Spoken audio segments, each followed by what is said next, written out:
میرے بھائی کہتے ہیں آپ ایک وائرل کلپ ویڈیو ہوا جس میں آپ یہ کہہ رہے ہیں کہ عید کا چاند نظر آنے کے بعد رونا دھونا منسوخ کر کے عید کی خوشی منانی چاہیے، جس میں اس بات سے اکثر بیشتر لوگوں کا اعتراض ہوا کہ مفتی صاحب نے رمضان کی بے ادبی کی اور ولدائے رمضان کی گستاخی کی۔ میرے ایک آفس کے کلیگ نے کہا کہ اس پہ بہت بحث کی، تو اس کا کہنا ہے کہ جب عید کا چاند نظر آتا ہے تو لیلۃ الجائزہ شروع ہو جاتی ہے۔ لیلۃ الجائزہ میں جتنے بھی بزرگان دین غم منایا کرتے تھے کیا، جبکہ مفتی صاحب نے اس کا کانسیپٹ ہی ختم کر دیا، یعنی بزرگان دین غم مناتے تھے۔ بھائی یہ جو لیلۃ الجائزہ ہے نا، یہ کوئی صحیح حدیث نہیں ہے اس بارے میں کہ عید کی راتیں عبادت کی راتیں، اس بارے میں روایات تو ہیں مگر کوئی مستند روایات نہیں ہے۔ بعض لوگ کہتے ہیں امام ترمذی نے اس حدیث کو حسن کہا ہے، تو اس پہ بڑی ہمارے لمبی چوڑی تحقیق ہے۔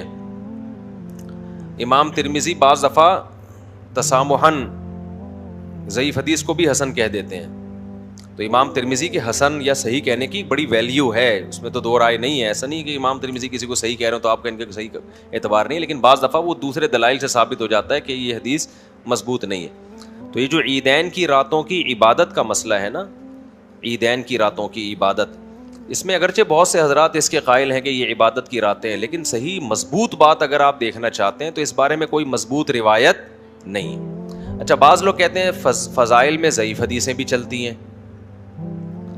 بالکل، فضائل میں ضعیف حدیث بیان کرنے میں کوئی حرج نہیں ہے، لیکن وہ فضیلت جو پہلے سے صحیح حدیث سے ثابت ہو۔ مثال کے طور پر فرض نماز کی فضیلت قرآن سے بھی ثابت اور حدیث سے بھی۔ تو اب اگر فرض نماز کی فضیلت میں کوئی ضعیف حدیث بھی بیان کر دی جائے تو کوئی حرج نہیں ہے، کیونکہ ایک عمل پہلے سے ثابت ہے۔ لیکن عید کی رات کو عبادت کی رات قرار دینا، یہ صرف اس کا فضائل سے تعلق نہیں بلکہ اس کا مسائل سے تعلق ہے کہ یہ رات عبادت کی ہے یا نہیں ہے۔ یہ ایک شرعی مسئلہ ہے۔ شرعی مسئلے کے ثبوت کے لیے مضبوط حدیث چاہیے۔ ایک بات تو یہ ہو گئی۔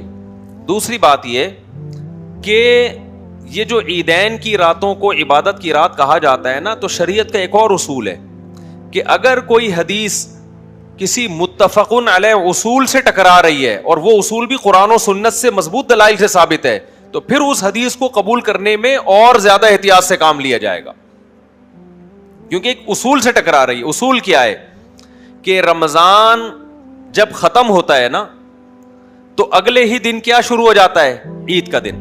اس دن روزہ رکھنا حرام ہے باقاعدہ، یہ بتانے کے لیے کہ روزے کیا ہو گئے؟ ختم۔ اب آپ اس میں ایک دن ایڈ کرو گے تو یہ زیادتی کر رہے ہو آپ۔ یہی وجہ ہے کہ نبی صلی اللہ علیہ وسلم عید کے دن نماز عید سے پہلے کچھ کھایا کرتے تھے، حالانکہ بقرعید میں نہیں کھاتے تھے۔ تو نماز عید سے پہلے کیوں کھا رہے ہیں؟ یہ بتانے کے لیے کہ آج ہمارا روزہ بولو نہیں۔ افطار کا وقت دیکھ لو نا، افطار تک کھانا حرام، جیسے ہی افطار کا وقت شروع ہو اب فوراً کھانا سنت ہے، اب دیر کرنا مکروہ ہے۔ کیوں بھائی؟ جب اللہ کی طرف سے پابندی، بھائی ریکارڈ کر رہے ہیں کیا؟ ایسا نہ ہو کہ پھر آدھے آ جاتے ہیں نا، پھر ایک تماشا بن جاتا ہے۔ تو اب یعنی اب فوراً جلدی کرنا ہے اس میں، یہ بتانے کے لیے کہ اللہ کی طرف سے پابندی اٹھ گئی۔ تو حدیثوں میں کثرت کے ساتھ صیام رمضان، قیام رمضان، صیام رمضان، قیام رمضان، صیام رمضان، قیام رمضان، اس سے پتا چلا جب صیام رمضان گیا تو قیام رمضان بھی گیا، یہ دونوں چیزیں ایک ساتھ گئیں۔ اس کا تقاضا یہ ہے کہ عید کی رات بھی آرام کی رات ہو، کیونکہ جو قیام آپ کنٹینیو کرتے رہے ہیں تو وہ قیام اب کیا ہو گیا؟ ختم۔ ایک منٹ بات تو مکمل کر لیتا میرے بھائی، بات تو مکمل۔ تو وہ سیام کے ساتھ، یعنی سیام روزوں کو کہتے ہیں نا، روزوں کے ساتھ قیام بھی کیا ہو گیا؟ ختم ہو گیا۔ تو یہ نہیں ہوتا کہ ایک چیز ختم ہوئی ہے دوسری ختم نہیں ہوئی، تو پورے لوازمات کے ساتھ رمضان گیا۔ اب عید کی رات اصولی طور پر تو ہونا یہ چاہیے کہ جیسے سیام رمضان میں عید کا روزہ حرام ہو جاتا ہے تو ایسے قیام بھی اب مکروہ ہو جائے، اصول کا تقاضا تو یہ ہونا چاہیے۔ لیکن چونکہ مکروہ ہونے پر ہمارے پاس کوئی دلیل نہیں ہے تو کم از کم مستحب تو نہیں مانا جائے گا نا، اس کو یہی کہا جائے گا کہ عام راتوں کی طرح اب یہ ایک رات ہے، عام راتوں کی طرح ایک رات ہے، لہذا آپ عبادت کریں تو اچھی بات ہے، بلکہ کرنی اس لیے چاہیے کہ ایک عبادت کی آپ کو عادت پڑ چکی ہے تو وہ عادت نہ چھوڑیں, آپ رات کو عبادت کر لیں, اضافی فضیلت سمجھ کے نہیں, کیونکہ اس پر کوئی مضبوط دلیل نہیں ہے, بلکہ مضبوط دلائل جو روایتیں ہیں وہ اتنی جاندار نہیں ہے کہ وہ قوی روایتوں کے مخالف ہو جائیں. دوسری بات یہ ہے کہ اصول شریعت کے اس لیے بھی خلاف ہے کہ اگر عید کی رات عبادت کی رات ہوگی تو پھر عید کا دن آپ کیسے گزارو گے؟ جاگ کے سوتے رہو گے آپ. اور آج کل یہ کیا ہو رہا ہے, شاپنگ میں پوری رات لوگ عیدوں میں گزارتے ہیں اور عید کی نماز پڑھ کے سارا دن پوستیوں کی طرح پڑے رہتے ہیں, تو عید کے دن کا تو بیڑا غرق ہو گیا نا. تو اب آپ چاہے شاپنگ میں جاگو چاہے آپ نماز میں جاگو, نتیجہ تو ایک ہی نکلے گا نا. ہاں روحانیت میں تو بڑا فرق آئے گا کہ عبادت ہو رہی ہے تو ثواب ملے گا, لیکن جو عید کا دن جو شریعت منانے کا حکم دے رہی ہے وہ منا نہیں سکتے آپ, وہ رات کو جا کے مناؤ گے, جو کہ تہواروں کو رات کو منانا اسلام کا مزاج نہیں ہے. تہوار اسلام کے دن میں منائے جاتے ہیں, تو اگر رات آپ نے عبادت میں گزار لی تو پھر صبح آپ فریش نہیں ہوگے. سمجھتے ہو کہ نہیں سمجھتے؟ تو اس لیے حضرت مفتی رشید احمد صاحب رحمہ اللہ کا اس پہ پورا ایک رسالہ ہے اصل فتاوی میں کہ یہ جو عیدین کی راتوں کی بہت زیادہ فضیلت بیان کی جاتی ہے, تو پوری تحقیق ہے حضرت مفتی رشید احمد صاحب کی کہ یہ کوئی مضبوط دلیل سے ثابت نہیں ہے, بلکہ شریعت کے مزاج کے خلاف ہے. یہ شریعت چاہتی ہے کہ عبادت جب رمضان ختم ہوا تو اپنے تمام لوازمات کے ساتھ ختم ہوا ہے. البتہ یہ مسئلہ اختلافی ہے, تو علماء حق کے درمیان اختلافی ہے, تو جو مسئلہ علماء حق کے مابین اختلافی ہوتا ہے اس میں شدت جائز نہیں ہوتی. تو کوئی اس رات کو اگر عبادت کر رہا ہے تو اس کو بدعتی نہیں کہیں گے, کیونکہ روایات بہرحال موجود ہیں. ایسا نہیں کہہ سکتے اس کے قول کو کہ بالکل ہی کوئی حیثیت ہی نہیں ہے اس کی, تو روایات بہرحال موجود ہیں, اس کو بدعتی نہیں کہہ سکتے, اس کو گمراہ نہیں کہہ سکتے. اس کے پاس بھی ایک دلیل ہے, وہ کہہ رہے ہیں حدیث ہیں اس بارے میں, لیکن یہ کہ ہماری رائے یہی ہے کہ وہ حدیثیں اتنی مضبوط نہیں ہیں کہ ان کو شریعت کے ایک متفق علیہ اصول کے مقابلے میں لا کے کھڑا کیا جائے. دوسرا سوال جو بھائی نے پوچھا وہ یہ پوچھا کہ رمضان جب جا رہا ہو تو غم منانا کیسا ہے؟ تو غم منانا ٹھیک نہیں ہے. جو اللہ آپ کو جس وقت جس کام کا کہہ رہا ہے وہ کام کرو اس وقت. عید خوشی کا دن ہے, غم کا دن ہے, تو رمضان جانے کے بعد اللہ نے خوشی رکھی ہے غم رکھا ہے؟ تو جب اللہ نے خوشی رکھی تو خوش ہو جاؤ. نہیں یاری بات سمجھ, خام خام ہے اس میں کہ ہائے یوں, ابے چھوڑ یار.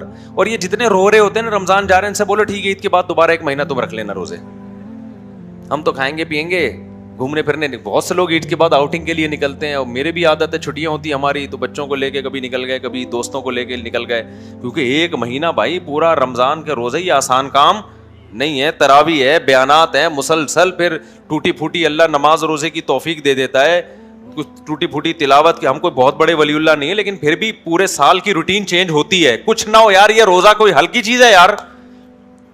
مجھے پورا مہینہ ہو گیا میں نے پٹھان ہوٹل کے پراٹھے نہیں کھائے. 2 پراٹھے کا میرا معمول تھا, 2 ہاف فرائی انڈے کے ساتھ, وہ زہری میں نہیں کھایا جاتا, اترتا ہی نہیں ہے نوالا اس طریقے سے. اتنی اسکیجول آؤٹ ہوتا ہے نا انسان کا. اب آپ مجھے بتاؤ, آپ نے رات کو افطاری میں کھانا کھا لیا, وہ تمیز سے نہیں کھا سکتا, اذان ہو جاتی ہے, نماز میں آنا پڑتا ہے, وہ ادھورا چھوڑ کے نماز کے لیے آ گئے, بعد میں بھوک ختم ہو گئی. کھاؤ گے پیٹ خراب ہوگا, نہیں کھاؤ گے احساس رہے گا یار پورے دن کے میں 2 پکوڑے بس.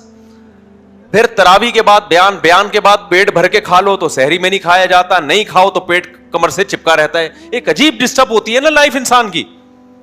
اس دن میں نے یہاں افطاری کی, آپ لوگ ان لوگوں نے اعتکاف والوں نے دعوت کی, 2 دن دعوت کی اور دونوں دن پیٹ کی واٹ لگی ہے, ایسی کی تیسی ہوئی ہے. کھا لیا تو پھر اب سحری میں کھائیں کہ نہیں کھائیں, نہیں کھائیں تو یار پھر سارا دن گزارنا مشکل, کھائیں تو اسپیس کی تھوڑی سی میموری بھری ہوئی ہے, کچھ فارمیٹ کرنا پڑے گا, کچھ مال ڈیلیٹ. اب موبائل میں جا کے تو آپ گیلری سے بہت سی چیزیں ڈیلیٹ کر دیتے ہیں, پیٹ سے کیسے ڈیلیٹ کریں گے بھائی آپ, وہ تو اپنے آپ کی بات تھوڑی سنتا ہے وہ. تو کھا لو تو بدہضمی, ایک پورا مہینہ انسان ڈسٹرب رہتا ہے.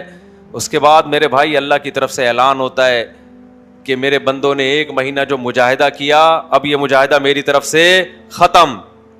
اور کیسی پیاری دعا نبی نے سکھائی افطار کے وقت, ذهب الظما, پیاس چلی گئی, وابتلت العروق, رگیں تنگ تر ہو گئی, وثبت الاجر انشاءاللہ, اور اللہ نے جو اجر رکھا ہے روزے دار کے لیے وہ ہمارے مقدر میں لکھ دیا گیا. تو جب رمضان جاتا ہے تو اللہ ہم جیسے, ٹھیک ہے محبت اپنی جگہ ہے رمضان سے, کچھ نہ کچھ رمضان جانے کا ایک نیچرلی غم بھی ہوتا ہے انسان کو, ایک برکتیں تھیں وہ ختم ہو رہی ہیں, لیکن اللہ اس غم کو منانے کی اجازت نہیں دے رہا. ایک ہوتا ہے غم کا نیچرلی ہونا, ظاہر ہے کہ رمضان سے بھی تو محبت تو ہوتی ہے نا,